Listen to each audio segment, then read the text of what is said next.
प्यारे बच्चों, कैसे हो आप।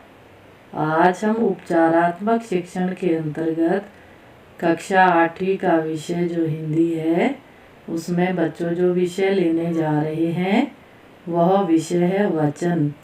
तो आपने वचन ज़रूर जो है किए होंगे अपनी कक्षा में, पिछली कक्षा में भी किए होंगे।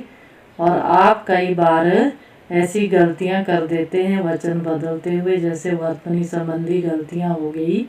तो आज हम समझेंगे कि वचन कितने प्रकार के होते हैं और कौन सी अशुद्धियां आपसे वचन बदलते हुए होती हैं। तो आओ बच्चों, जानते हैं कि वचन इसमें एक वचन दिया है।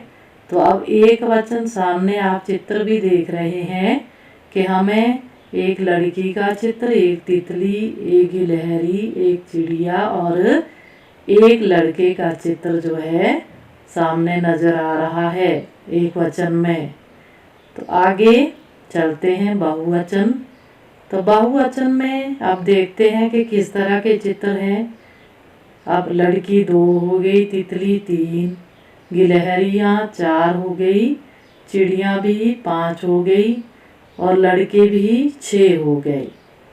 तो अब चित्र से हमें ये बात स्पष्ट हो गई है कि एक वचन में हर इसका एक चित्र था और बहुवचन में 2 या 2 से अधिक। अब आमने सामने रखते हैं एक वचन और बहुवचन को, ताकि आपको अच्छे से समझ आ जाए।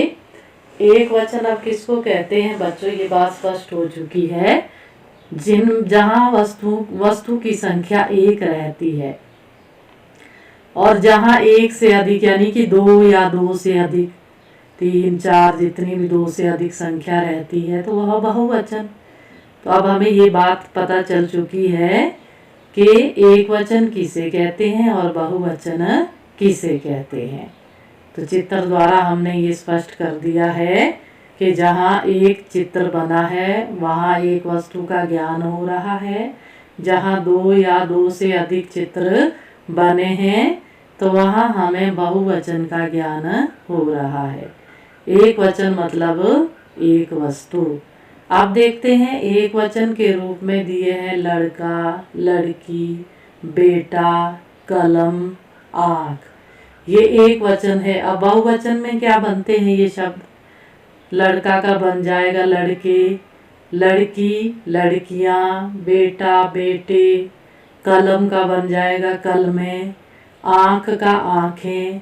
और वर्तनी का भी ध्यान रखना पड़ेगा। लड़कियाँ जब बहुवचन में बना तो क की जो मात्रा है वह ह्रस्व हो गई। अब आगे है चिड़िया, वस्तु, स्त्री, दिशा, सब्जी। अब बहुवचन क्या बने इनके, चिड़िया, वस्तु का वस्तुएं, स्त्री का स्त्रियां, दिशा का दिशाएं, सब्जी का सब्जियां। अब लिखने का तरीका भी हमने देखना है। सब्जी जब बहुवचन में आती है तो मात्रा किस तरह से लगती है बच्चों, ये ध्यान भी रखना है। स्त्रियां में भी देखना है मात्रा कैसी लगी है। चिड़िया चंद्र बिंदु लगा है, वस्तुएं भी चंद्र बिंदु, स्त्रियां भी चंद्र बिंदु, दिशाएं चंद्र बिंदु लग गया, सब्जियां भी चंद्र बिंदु। तो उम्मीद करती हूँ कि सारे ये बहुवचन आपको अच्छे से समझ आ गए होंगे कि कैसे एक वचन से बहुवचन में बदला जाता है और बहुवचन क्या होता है, एक वचन क्या होता है। अब चलते हैं बच्चों गृह कार्यों की ओर। तो गृह कार्यों के रूप में आपको कुछ शब्द दिए जा रहे हैं जिनका आपने वचन बदलना है। शब्द क्या क्या है, बच्चा है, शाखा है, ऋतु, नदी, रानी, गुड़िया, शक्ति, बहन, धातु, हीरा, कथा, बुढ़िया। तो आपने बच्चों इन सभी शब्दों के बहुवचन बनाने हैं और अपनी कॉपी में सुंदर तरीके से लिखने हैं। और आपको ये तो बात मालूम हो गई है कि एक वचन से बहुवचन में बदलते समय जिनका अंत में स्वर जो है दीर्घ रहता है वह बहुवचन में ह्रस्व बन जाता है। तो आप जरूर इन बातों का ध्यान रखेंगे और अच्छे से काम करेंगे।